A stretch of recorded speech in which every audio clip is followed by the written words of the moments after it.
And then my flight there, listen, I understand. I'm huge. Like, I'm big enough to where, like, I'm not huge, but I'm big enough to where you wouldn't want me to sit in the middle seat next to you. And I'm usually in the last boarding group. It's only middle seats left, and I can see people being like, please no, please no, not him, fuck no. And then I pull up and I see the hope just drain out of people. I'm like, that's my seat, actually. And they're like, no! I'm gonna get leaked on, probably. He's huge. And this guy, he was pissed, you could tell, mostly because his font on his phone was the largest. And I'm a human who's alive, so I was reading his phone.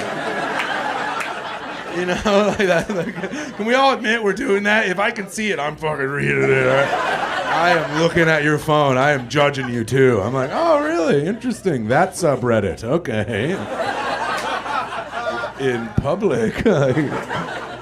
He was on his phone and he was texting about me, which is my favorite thing to read about. I love reading about myself. And he texted someone. He said, "The guy sitting next to me on my flight is massive."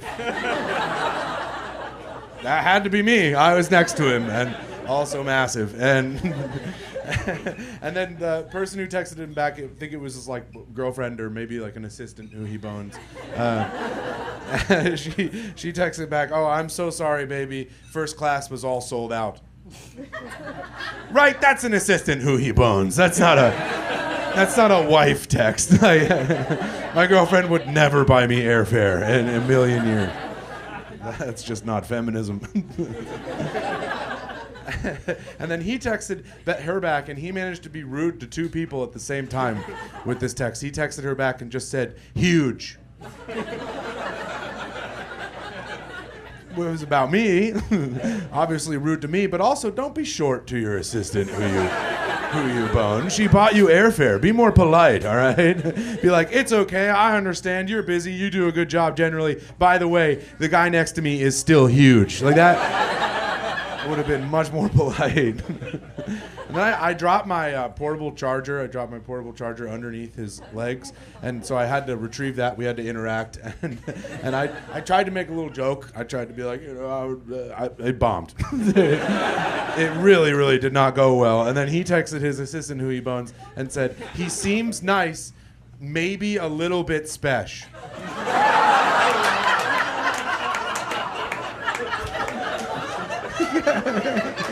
So fucking rude, dude. He called me a fat retard before we even took off. And if you're mad about the word choice, his words, not mine, all right? So I kept looking at his phone the whole rest of the flight, and he looked at his own Instagram a bunch, so I as soon as we landed, I followed him. I followed him. I looked him up. Turns out his name is Patrick Muldoon. I'm not changing it for the yeah, you guys can look him up too. Follow him. Everyone should. After the show. No cell phones right now. After the show. And he's a small-time movie and TV producer in Los Angeles. So I'm waiting to film this in front. You guys were a pretty good crowd. And I'm gonna post it, and I'm tagging the fuck out of Patrick Muldoon.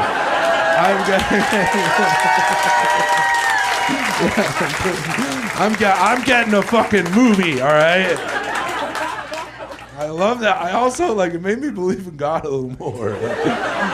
I've been waiting for a nemesis. I really wanted one. I feel that would complete my life to have an oppositional force. And I have an enemy now, and his last name is Muldoon. That's a perfect enemy name. Are you kidding me? We're going to roll up on each other one day. I'm going to be like, well,